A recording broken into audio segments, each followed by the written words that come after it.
Please welcome Alderman Ameya Pawar.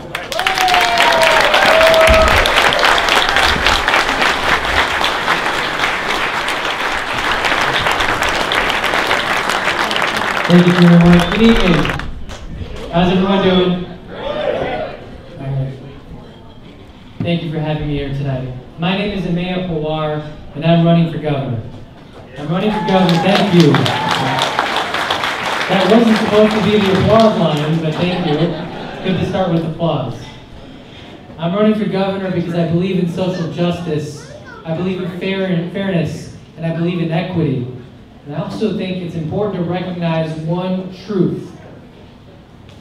Illinois might be broke on paper, but we live in a very wealthy state.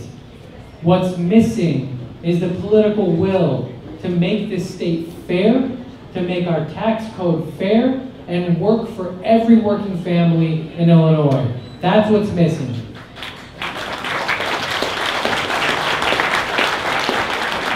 And all we keep doing is fighting one another over scraps. One community against the next. One university against the other. Social service agencies fighting one another, clawing for a few bits of dollars. All this because we have a set of politics in this country, and then especially here in the state, where it's become a part of our values somehow to question the salaries of a teacher or a union carpenter or a plumber. Somehow that's okay.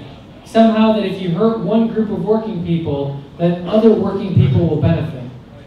But if you question the salary of our governor who makes $200 million a year, if you question the salary of his biggest donor, Ken Griffin, who makes $50 million a month, if you question that, you're some sort of raging communist. But if you question, and it's okay to question, the salaries of working people and how working people get by. And I can't think of a single time in history where hurting working people helps working people. So I'm tired of fighting over scraps. I'm tired of one community being pit against the next. And I know this because I've lived this in my own family. I'll tell you a little bit about my family's background. My dad was born in India under British rule.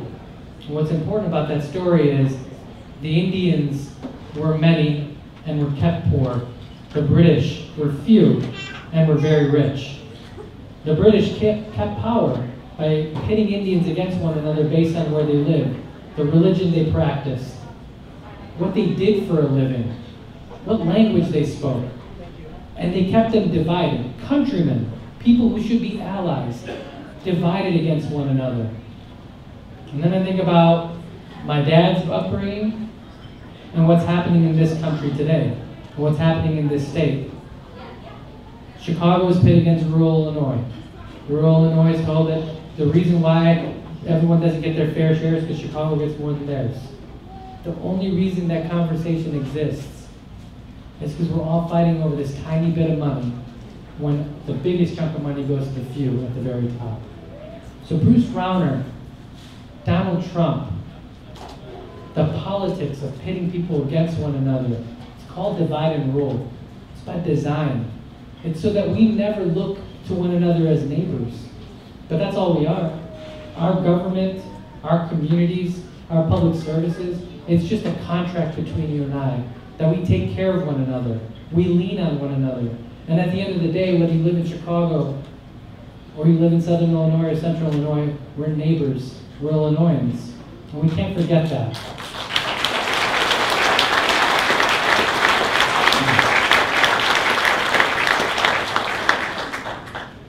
So my job is to go around to every county, and that's what we're doing, having the same conversation. I believe that we need 4 key reforms as part of our new deal for Illinois. The first one, we have to stop relying on property taxes for public schools. We need a progressive revenue source, progressive income tax, so that every school is funded fairly and equitably. We need universal child care, because if we say we have family values, we actually have to value those families. And we need a major jobs and capital bill, one that invests in communities, and especially in communities that have been left behind because of trade or automation or companies leaving or communities that just haven't seen the investment that they deserve over the last 40, 50 years. And the last piece is criminal justice reform. We have to keep talking about it because we haven't invested in schools, we haven't invested in childcare, and we have not invested in jobs. So that's why we keep reacting to these problems. So going forward, what we need to do is enact a new deal with one another, just like we did after the Depression, just like FDR passed. We're neighbors, we're family. We have to start acting like it.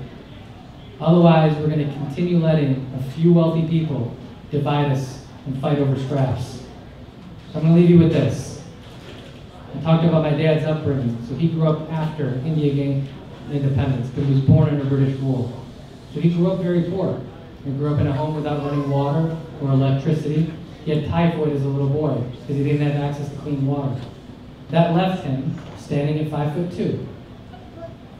I'm 6 feet tall because I grew up in Illinois, because I had food to eat, because I had access to medical care. I had a good education, and my dad was able to afford and provide us with the American dream. And he picked Illinois just for that reason. This is a great state. It just means that we have to make the wealthy pay their fair share, and most importantly, recognize that wealth is not evil. Wealth isn't a bad thing. I just don't believe we need to worship it. And if we stop worshiping wealth and come together around building a more fair and just state, I promise you, we will make sure that we return every community, not just a few, back to prosperity. Thank you so much, and God bless you.